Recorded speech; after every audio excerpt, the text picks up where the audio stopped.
All right, so a few things have happened here in the world of Tesla that I want to talk about because it seems like the company is really undergoing a shift in strategy per se that I think some folks may think is sort of reactionary to what's happening, and some folks might think that it's been the plan all along. And I think there's a little bit of both. So let's go ahead and talk about what I'm talking about here. So there was a post from Whole Mars Catalog on X, who's somebody that follows the Tesla space very closely. I recommend you check him out if you're on X. Elon is betting the company on autonomy. Has he lost his mind? Quote unquote. What do you expect from a guy who bet his car company on electrification in 2003, to which Elon Musk replied, not quite betting the company, but going balls to the wall for autonomy is a blindingly obvious move. Everything else is like variations on a horse carriage. Now, if you've been following the story, you know that since 2016-ish, Tesla has been working on autonomy, self-driving cars with autopilot, navigate on autopilot, and all these different sort of solutions where they used to work with Mobileye, and then they started building their own hardware and software for their camera suite and the computer on the car. And this was all in hopes that they can reach a point where their cars will drive themselves. And during that time, you had multiple occasions of Elon Musk saying, next year, for sure, we're going to have it ready. And then it doesn't come to fruition. Definitely coast to coast in whatever year it's going to happen. And it didn't happen, so on and so forth. And now we've reached a point where there has been some movement from a strategy perspective in how the company is deciding to move forward that I think points to the company and the CEO being confident that they have what it takes to have a self-driving solution finally, not just on their existing cars, but also as a platform. And this is the robotaxi platform that will be on the Gen 3 platform that Tesla unveiled back in 2023 during their investor day, that it's meant to sort of manufacture this low-cost vehicle that's going to bring down the cost of manufacturing significantly. It's going to reduce the square footage of a factory significantly. All of this with the goals of producing a high-volume, low-cost vehicle platform, which the robotaxi, the self-driving platform, will be based on. Now, from a strategy perspective, the company has also put in place a way for people to access their FSD software, their full self-driving software, which, as long as you supervise it, will take you from point A to point B in almost all situations, both city and highway. They lower the cost, the monthly cost, from $199 to $99 here in the last week, which does two things. The first thing it does, it allows more people to have access to this self-driving software, which from all points seems like a lot of people are really enjoying this latest version. If you just go on YouTube or X and type FSD, you'll see a bunch of people reacting to the car doing its thing. But then the second thing it does, it also opens up a floodgate of data for Tesla to take in from these new users that are either using the free trial or are going to sign up for $99, which is going to allow the company to make its software better by ingesting the data, throwing it to their freaking AI brain. It figures out how the car drives, and then they upload it. It's very loosely how Tesla's system works today for the car to drive itself. Now, it's also really interesting that Reuters wrote a story a couple days ago, which ties into Tesla laying off 10% of its staff globally. Reuters sort of frames it around the Q1 deliveries being softer versus the previous year, which absolutely was true. They sold about 380,000 in that quarter versus 420,000-ish from the previous year. BYD experienced even bigger decline from an EV perspective in China. You've had some softness in some areas in the US auto market. But from the company's perspective, Elon Musk said that about every 5 years, they need to reorganize and streamline the company for the next phase of growth. On my last live stream a couple of days ago, I talked about this a little bit. I think it's probably a little bit of both. They're right-sizing the company for some of the softness that they're seeing in the overall market for this year that have grown tremendously for the last few years. And perhaps they've had a little bit of too many people in some areas, and maybe they're not selling as much as they want to, and so they have to cut down staff. The other situation here is with autonomy brewing now in the background, and there's a lot to talk about here because it does have a lot of implications. With autonomy in the background, perhaps the company is making a decision that says, hey, we need to refocus how we're thinking about how we make our cars. Depending what spectrum you're from, if you're sort of a big fan of Tesla or you don't like Tesla very much, I'm sure there's many different ways to read this layoff. And I encourage everybody to sort of research the way they think they should think about it. Now, that news is also piggybacked by another Reuters article from 2 weeks ago, where they reported that Tesla has scrapped low-cost car plans amid fierce Chinese EV competition, to which Elon on that same day replied that Reuters is lying again. A lot of the speculation, a lot of the rumors nowadays is that Tesla is sort of shifting its strategy away from a compact car, from a mass market $25,000 vehicle into a robo-taxi. Now, from my perspective, I think it'll be fun to role play both situations. If you do move away from a compact car, $25,000 car, the growth trajectory for Tesla from a vehicle perspective, 1,000% gets completely whacked. So you go from having ambitions to get to 20 million cars per year in 2030. That ain't happening, Chief. It's complete. Throw it out. Throw it out. From my perspective, I would truly be bummed if that's the case, because if you think about the overarching strategy for the company, which is the advancement of sustainable energy and transportation systems, that gets massively impacted because not every jurisdiction in the world will adopt self-driving cars at the same rate. So places like Phoenix, San Francisco, Los Angeles, Orlando, whatever, in the United States, they are allowed to operate self-driving cars, let's say, because that's how the country works. It's not the federal government that dictates how self-driving cars should work. It's each local jurisdiction. It's each city can figure out if they want self-driving cars or not. Whereas other parts of the country, other parts of the world rather, Europe, China, South America, Asia, Africa, right? Wherever else they are, not only do you have an infrastructure problem or infrastructure question where you don't even know if EVs can even work because you don't have enough freaking charging points for them, but then the self-driving piece could even be more challenging because maybe there's not enough infrastructure there either. Traffic lights, stop signs, roads, right?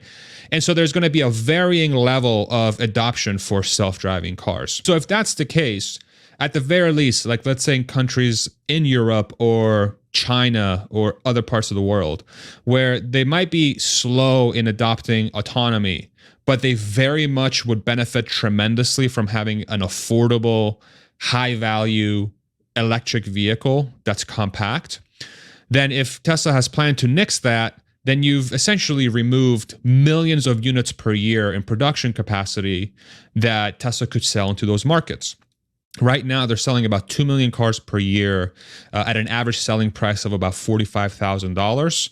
That's pretty freaking expensive for most of the world to sell a car at that average price. If Tesla decides not to go to the lower buckets of pricing, then they're kind of stuck. They're kind of stuck to, say, a limit of, say, 3 million, perhaps in a super best case scenario, 4 million cars per year with the current adoption of EVs to sell per year. So their maximum potential of how many cars they can sell is capped dramatically. On the flip side, if Tesla's saying, well, we don't want to do that anymore, we just want to go Model 3, X, Y, and S, and Cybertruck, those are the cars we're going to make. Then we're going to make a robotaxi, which is going to be purpose-built for self-driving, and that's going to be sort of our next growth. Then what that means is that Tesla's going to focus all its new production capacity in a self-driving platform that will be adopted in a very lumpy manner. And they're going to make a decision that says we're comfortable with that. So what does that mean? If only Phoenix and San Francisco and Orlando and Austin and whatever, if they decide to adopt robotaxi, then you can sell into those markets. But to be able to have a car, a taxi that can drive itself to pick up people, you're not really going to need that many of them to appease those markets. The number of robotaxis you would need, at least right now, feels a lot less than the number of compact cars you would need that you could sell into the markets where people can actually drive. And so if this robotaxi in a way is going to replace Uber, then you're just replacing Uber drivers or Uber cars, which is about 1 million in the United States, which is half of today's Tesla's production. They make about 2 million cars per year today. That's an interesting move because you're basically saying we're not even going to be selling 5 million cars per year. We're going to be selling, say, 4 million cars per year, or maybe perhaps 5 million cars per year. But the number of cars goes down dramatically. And that's why I really don't think Tesla is deciding to cancel their compact car. And if they have decided to cancel it, then I'm going to have to ask myself a lot of questions on what it means for Tesla's, say, medium to long-term growth trajectory of where the company is going. It is also important to ask yourself the question of, okay, if Tesla solves autonomy, and I'm very confident that they'll solve autonomy. So when they solve autonomy, what does that mean? What that means is that now you've created a platform where you're going to have a cost per mile, basically how much it costs to operate a car, that's going to be significantly cheaper than that of a regular car today, especially like, say, an Uber. An Uber right now costs about $2 per mile, $1 to $2 per mile on average around the United States. During peak rate, it's freaking, we all know how much it costs. It's crazy. But with a robotaxi, once you remove the driver, right? Because the driver is the biggest percentage of cost of a taxi. Tesla has the ability to make taxis a lot cheaper to operate, which means that you're going to have a lot of people that are going to want to use your service. If it costs, let's say, $20 to go to the airport from where you live versus the usual $60 or $80, which technology will you pick? The one that's more expensive or the one that's cheaper, right? And so that's where robotaxi is going to have a gigantic amount of potential. It's going to enter markets where it's going to lower the cost per mile. And in addition to that, it's going to offer you a value proposition that is significantly better than that of say, a Uber today or taxi today. And why is that? Because it's a self-driving car, you're going to be the only one in it, potentially, if you're riding by yourself. Because self-driving cars no longer need a driver, how the car will be designed is going to be different. Think of a limo, right? For example, right? So when you used to, back in the day in prom, when you used to call a limo to go to prom, the back of it was kind of a party, right? It was a couch setup. You had different sort of formats of how people sat down and stuff. You had a mini fridge. You could freaking pop a bottle of champagne if you wanted to.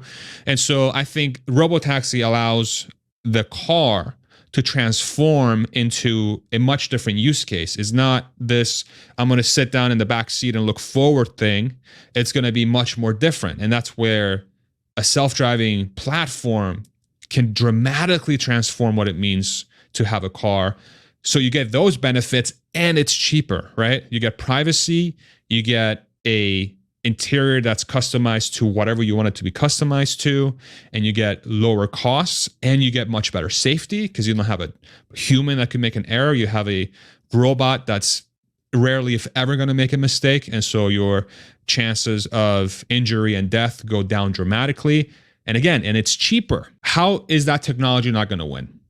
It's just highly dependent on if they can get it to work. And depending on your level of confidence of that happening, if you're somebody who's like, well, Tesla's barking up the wrong tree, they have way too much competition, they don't know what they're doing, they've been overselling and under-delivering, they're over-promising, and this is all crap, and there's no way they're going to be able to get regulators to approve their current or whatever future variations of this, and they're canceling the compact car, what is Tesla really?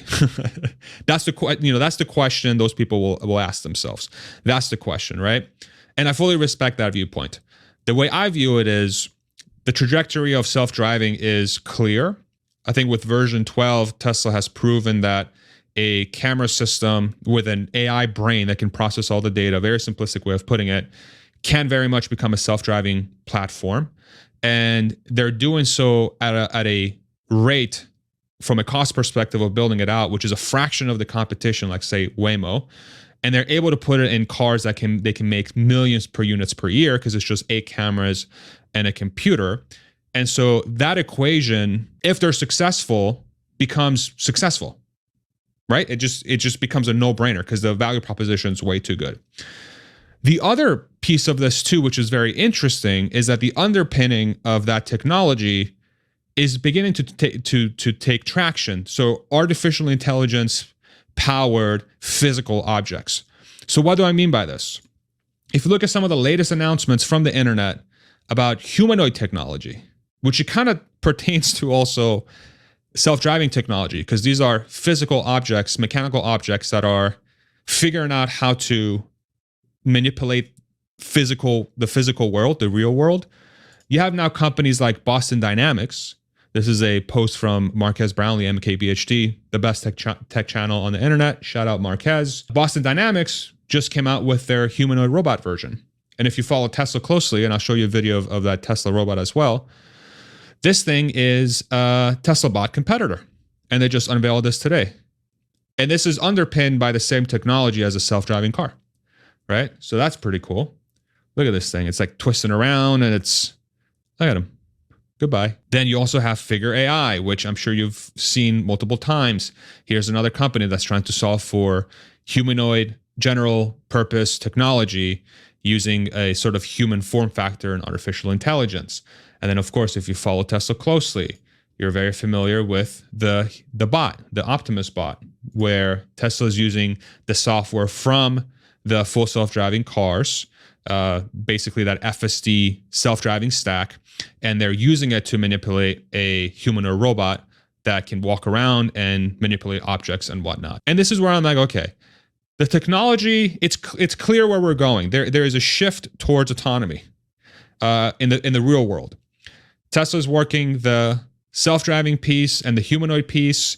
You've got companies like Boston Dynamics and Figure and other companies that are working the human or robot piece, but it's all underpinned by the same technology, which is using artificial intelligence to power a physical object. And so the most interesting piece of this is that how many units is Tesla going to put out in the world that has that, right? And that's where in my head, again, my personal opinion is that I would be shocked if Tesla decides to limit how many cars they're going to make that is powered by this technology, basically saying that what Reuters is reporting is not fully accurate.